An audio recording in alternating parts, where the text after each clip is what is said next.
everybody, welcome back to homerecordingmadeeasy.com and here on my YouTube channel. And in this video, we are going to finish up with our last video of the SSL Solid State Logic UF8 series. We are going to talk about the things that I like about this product that I think is really great and some of the things that I don't like, the things that need to be improved. So if you have not seen the rest of the videos on the UF8 or its counterpart, the UC1, check the playlist in the description box below. That'll show you all the videos that I've done so far in this series. There's a bunch of them by this point, so go ahead and check that out. And make sure that you like, share, and subscribe. And if this channel helps you in any way, shape, or form, thank you by hitting the thanks button beneath this video. It really does help and I really appreciate it. Last but not least, or almost not last but not least, if you are interested in picking up a UF8 or a UC1 by Solid State Logic, check the Sweetwater links in the description box below. That is my affiliate link. So when you purchase anything from Sweetwater using those links, you really do help what I do here and you help support what I do here. And I really do appreciate it. And by the way, you can take that link, copy it onto your desktop, use it 365 days a year, anytime you buy anything, and it'll help me. So thank you so much in advance. I really do appreciate it. It means the world to me. And now, last but certainly not least, and then we'll get into the things I like and dislike. Want to thank Sweetwater and Solid State Logic for sending me this UF8 so I could bring this video to you today. No, it's not sponsored in that I did not get paid for the video or any video in this series. No, they don't see these videos before they go live. And as you know, Uncle Dave is going to be honest with you, and I'm going to tell you what I really think about this stuff and how it kind of compares to the other DAW control surfaces and plug-in controllers that we've looked at so far this year in year 2022. So thank you, Sweetwater, and thank you, Solid State Logic. I enjoyed using this, and I do appreciate all your support and all your help. Now, I think that's it. Yeah, that's it. Oh, and stick around till the end of the video. So I'm going to give you something for free. We'll talk about training and mixing and all that. So let's jump into this. So I got myself some notes here. So let's start with the things that I really like about this product. There's a lot to like about it. I'm not going to lie to you. There's a lot to like about this product. First and foremost, the build quality of this thing is second to none. It is probably, out of all the control surfaces that we've used on this channel so far this year, and we've done all the major manufacturers, right? We've done them all. You can go look at the archive on my website. You've seen all of them. The fader port, the soft tube console 1, the Icon Q-Con. We're going to also look at the Studio Live by PreSonus, Studio Live mixer. I will say this one feels like the highest quality piece of equipment out of all of them so far. It feels the most professional to me. It feels the most well-built to me. It just feels like it looks and feels really high quality. Not that the other ones aren't good quality. We've talked about that in those other videos. But when I put them side by side and I say to myself, how does this UF8 build quality-wise and overall feel as far as the level of quality and craftsmanship? How do I compare that to the fader, the soft tube fader, where you have the 10 faders, the fader control? This is better. What do I think as far as this compared to the PreSonus fader port 16 that we did earlier than this year? This one I feel is made a little bit better. I would say that one is probably in a close second, the fader port. The Icon Q-Con, I still feel this is better. When I put my hands on this and when I work with this, I feel like this is a more high-level piece of equipment. Now, you can say, and the argument can be made, and I don't disagree with this argument, at all. This unit, this UF8, as we sit here today, as I'm making this video for you, costs $1,400 US brand new. That's almost 3 times the price of a PreSonus fader port 8, the 8 channel. The 16's about $1,100. The 8's only about $600. This is 2.5 times more money, something like that, 2 times more money. The Icon Q-Con, if you just got the center section, probably runs around $1,000. So this is a little bit more money. It's really unfair to compare this to the soft tube faders, because the soft tube faders only does fader control, not everything else here. You would need to also have the console 1 as well. So if you bought the console 1 with the fader control, that'll run you around $1,000 US. This is more. So this is the most expensive of the ones in the bunch. Compared to the Studio Live by PreSonus, which we haven't done yet as I sit here and record this video, this is far less expensive, but that's a whole different beast. That's way different than just DAW control. That's a full-on live mixer, so it's not fair to compare the cost there.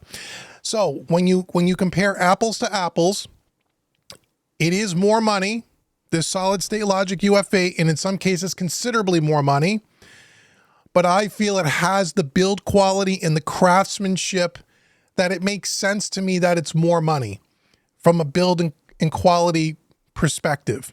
That's just my opinion. So I love the fact that the build quality is top notch, and it is, and it ought to be. It ought to be for $1,300. The second thing I really like about this is I love the layout of it, as far as I think it's very logically laid out. The way you know, and you go back and watch all the videos with the layers and the quick keys and the plug-in control and the automation section, and then all your V-pots and then your transport section. It's just laid out really, really nice. Just like with all of these units, you have to get used to it. You have to understand them, get the muscle memory down of what button to press to do what. So, but they're all like that. But I think this is probably, again, I just think it's a step up as far as it's logical, the way it's laid out. I didn't find myself having to struggle with it as much to learn how to use it as I did with some of the other ones originally. Now, again, I've only used this thing for a few hours as I was making those videos for you in this series. As I said, I don't spend months with these products and bring you an in-depth review and learn every nook and cranny. That's not what I do. There's a million other YouTube channels that do that. What I do is I get it here in the studio, I break it out of the box, we turn on the camera, and we see how quickly we can learn this thing, how quickly can we get on with it, how intuitive is it so we can get up and running quickly. That's how I do this. And this one was probably the easiest one for me to kind of figure out, if that makes sense. So it's laid out logically, it's easy to learn, you have to know, you got to get used to it, but I like that about it. The other thing I really like about it, and again, this is not totally unique, but again, as you'll see here in Studio One, if I were to go over to the kick track, and there's no latency, no lag on these faders or anything whatsoever. I can tell you this is great. Again, not that other controllers aren't like that either, but there's a couple of them that we've done where at times things are a little jittery. Things sometimes have a little hesitation. I've not experienced that once with the UF8. It works flawlessly as far as that's concerned. And I really do like that. I switched tracks. It is absolutely immediate, which it should be. So that's really great.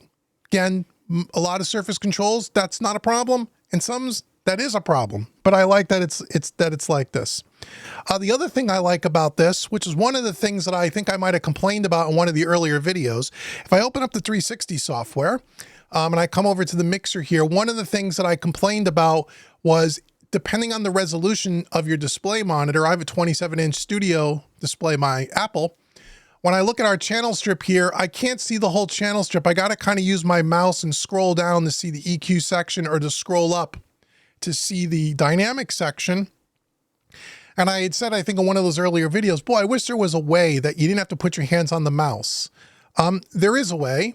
If you hit the focus button and then you use and you put your mouse just kind of hovered over here, you can use the jog wheel and that'll scroll it for you. I'd stumbled upon that on accident. I didn't see that in the user manual, so I just wanted to bring that to your attention. But you have to make sure your mouse is over this area. If you just kind of move your mouse up to the top left-hand part of the screen, it doesn't do anything. So if you wanna make sure, if you're gonna work inside the 360 software and you don't wanna have to use your mouse to scroll up and down the channel strip, you can just do it with the channel jog wheel as long as you're in focus mode. I like that. I'm glad that I found that, and I wanted to bring that along to you. So I will close this for now. Okay. And then the last thing that I like here, which is something that was here, but they've improved upon it. When you're in DAW mode and you're not working inside a 360, you have a transport control across the top here. A lot of people don't realize that. And one of the improvements that they made is they've actually color-coded now stop. When you hit play, it's green. Record is red, right? And And so they color coded the transport. Again, little kind of creature comfort feature, but something that helps. The other thing that I really like about this, when you're in the 360 mode, let me open that up again. And if I'm going to work inside the plugin mixer here, if I go to layer 2, you'll see that now the transport is down here on the arrow keys. Right? Stop, start, rewind, fast forward, and you can record. Okay? So that's there. So they added that transport feature when you're working in the plugin software, if you're going to stay just in 360, or if I'm in DAW mode, again, they color coded it across the top. So it's nice that you have that. I kind of like it. I wish, maybe this is not really a dislike, but maybe one food for thought is I wish the transport was always down here on the arrows. I don't like reaching up here when I'm in DAW mode, but I know that the arrows serve different functions, that you can zoom in and out and you can do different things with the arrows. But again, that's just being nitpicky. So overall, those are the things that I like. Again, this thing does a lot, and you can go watch all the videos and see. But overall, I like it as far as those things go. Now, there are several things that I think could be improved. And keep in mind that all of these things are just my opinion. They're all little workflow things. None of them I think are a showstopper, but things that are kind of an annoyance. Now, part of this is once you have any piece of gear in your studio and you just get used to the way it is, it doesn't become a big deal. But from someone that was a new user, as I do these videos, as I said, how I do these videos, these are some of the things that I wish it could have done. The first thing is the quick keys. I love the fact that you have the quick keys, and like, you know, again, in DAW mode, I can open and close my mixer. I can add an insert. I can open and close my plugin window. That's great. But when I go to the 360 software, and if I want to do my quick keys, I don't have an option to open and close the browser in Studio One. I can't find any command that'll open and close the browser. Now, again, if I'm wrong about this and anybody else that has UF8, anything that I say in this video, if you could correct me in the comment section, I will do a follow-up video to say, hey, I was mistaken here, or, you know, maybe now there's a new firmware update and you can do these things. But as I sit here today, I can't find a way to program a quick key to open and close the browser in Studio One. And that is such a big thing if you're a Studio One user, because you open and close the browser so much. It would be great to have that as a plugin or as a quick key. But I love the fact that I can open and close the mixer, and I love the insert thing to me is kind of like, whatever. But I love the open and close the plugin. So that's the first thing I wish we had, the ability to open and close the browser. I also feel, going into the second thing that I don't like, kind of piggybacking off of that, again, I wish we had more DAW commands here. We don't have a lot of them. We have all the major ones that we can program to the quick keys, or even the soft keys, the VPOTs. But we don't have a lot of them. Like I said, I don't see anything here for the browser. So again, I wish there were more here. There's a few here, but I wish there were more here that we could have. So I feel like, to some degree, the quick keys, it's a little limiting to what you can do. It works, it's okay, but just, again, something that I wish we had more things we could program to those quick keys in Studio One. Here's one thing that I don't understand. And again, the only Surface Control that ever gets this right is SoftTube Console 1. Here we are on track 1 in Studio One here, and if I select on my tracks, it follows along in the mixer, no problem. You would expect that, right? However, if I take my channel select, watch what happens on the UF8 and watch what happens in the console in Studio One.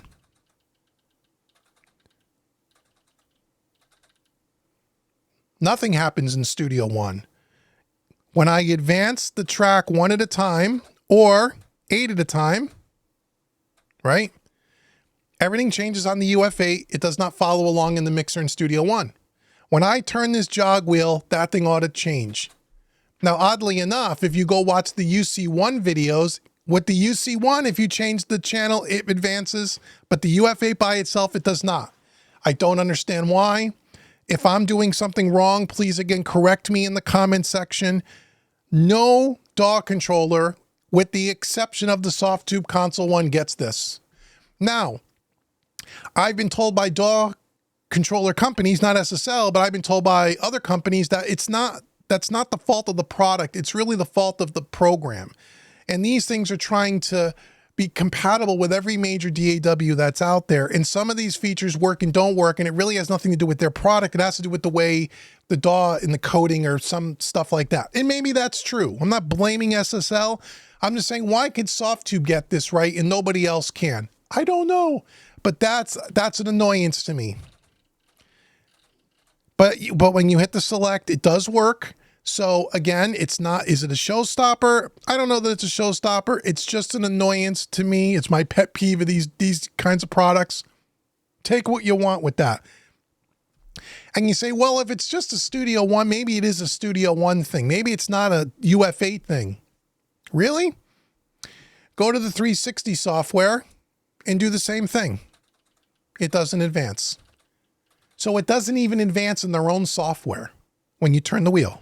See? All the tracks are changing, but these aren't. Now, right now I'm in layer 1. I'm in my DAW mode. If I go to layer 2, which I programmed to the plugin mixer, right? So now I can control the faders in the 360 software, but watch. Even when I turn it in the 360 software, and I'm on layer 2. Layer 2 is the plugin is the 360. Still doesn't work. If I hit select, it works. But this banking does not work, and the jog wheel doesn't work. So is it really a Studio One thing? If it doesn't work in their own software, how could it be a Studio One thing? And now I'm not saying the Solid State Logic has said that to me. They have not. I haven't asked them about it. But other DAW controller manufacturers have said that to me. Now again, if there's something that I'm doing incorrect, that when I turn this jog wheel,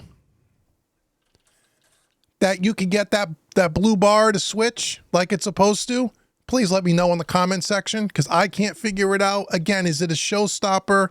Not necessarily. All you have to do is hit the select button, but it doesn't make any sense to me why that doesn't work. It ought to. Anyway, let's close the 360 software for a minute. We're back in layer 1. We're back in DAW mode.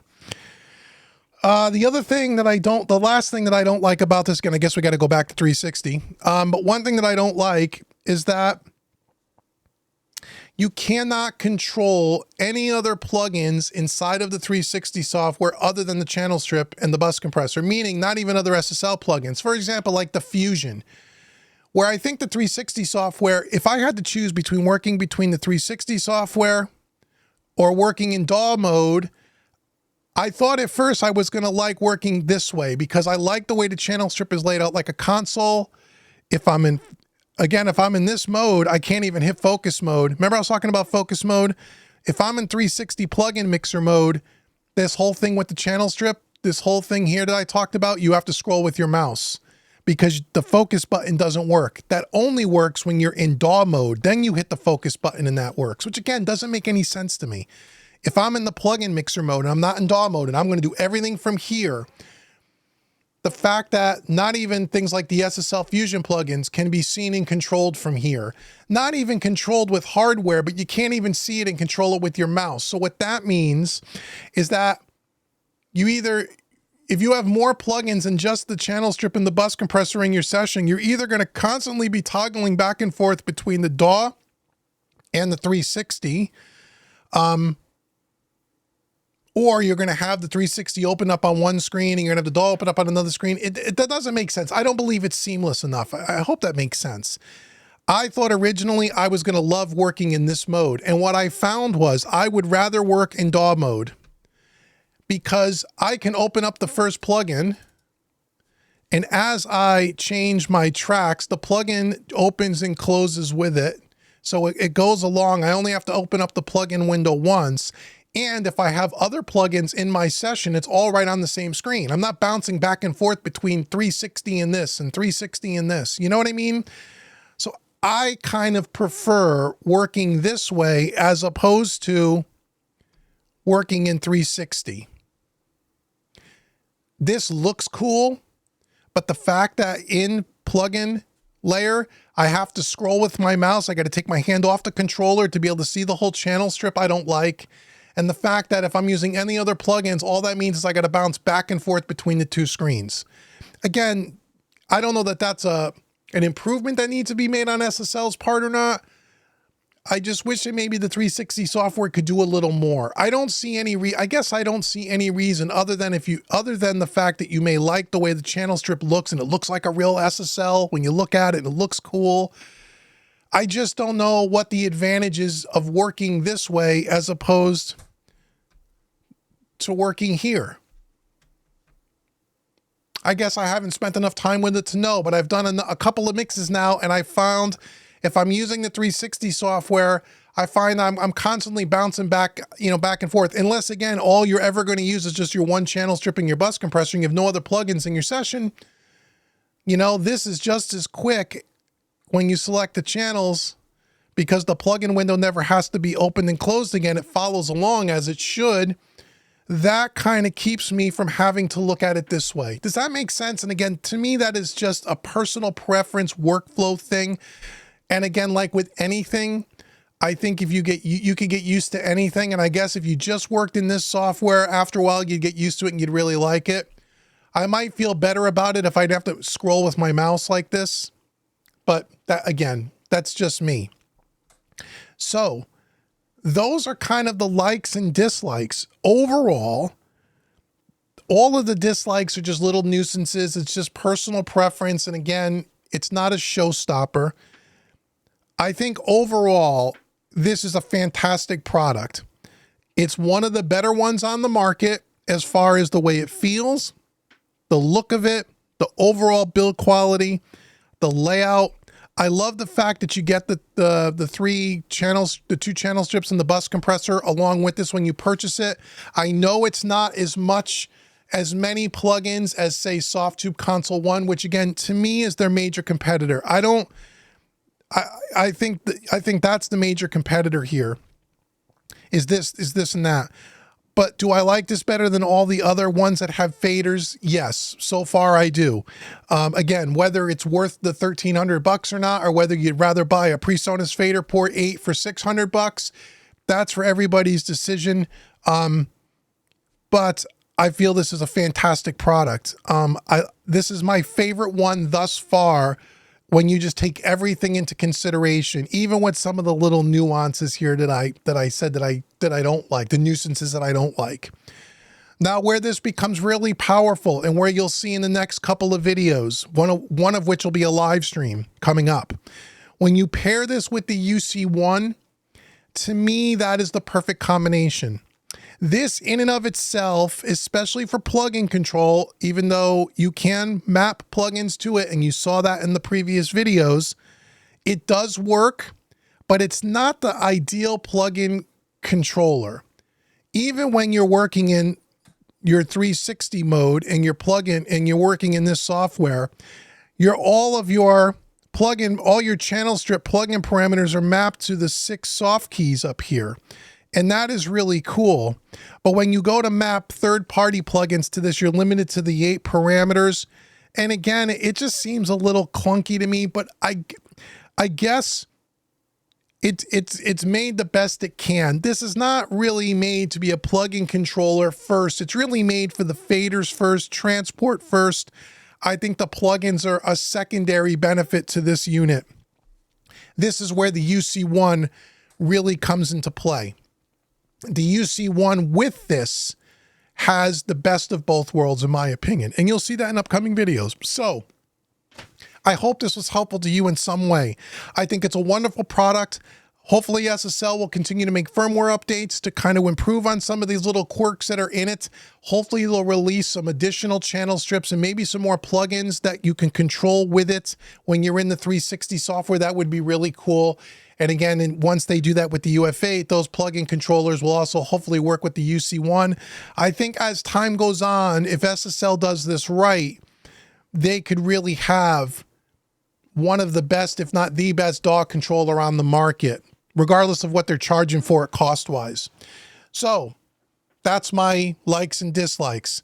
Like I said at the beginning of the video, I want to help you guys out here. So again, we've been talking about mixing over the last several months and DAW controllers and fader controllers and all of that. So if you're into mixing, I want to give you a free mixing course. Go on over to homerecordingmadeeasy.com. Right on the homepage, click that big orange button, get your free mixing course. It's worth $127. It's my gift to you just for visiting homerecordingmadeeasy.com. And once you take that course, if you like some additional training, you want to take one of my other paid training courses, I'd love to give you a 25% discount. Use the coupon code YouTube25 at checkout. That'll take 25% off any course on my website. Once again, thank you to Sweetwater and to Solid State Logic for sending me the UF8. Make sure you check all the links in the description box below, especially if you'd like to purchase a UF8 for yourself, and go check out the previous videos in the playlist. And until the next video, I've been Dave with homerecordingmadeeasy.com. Thank you so very much for watching me today, and I'll see you guys soon.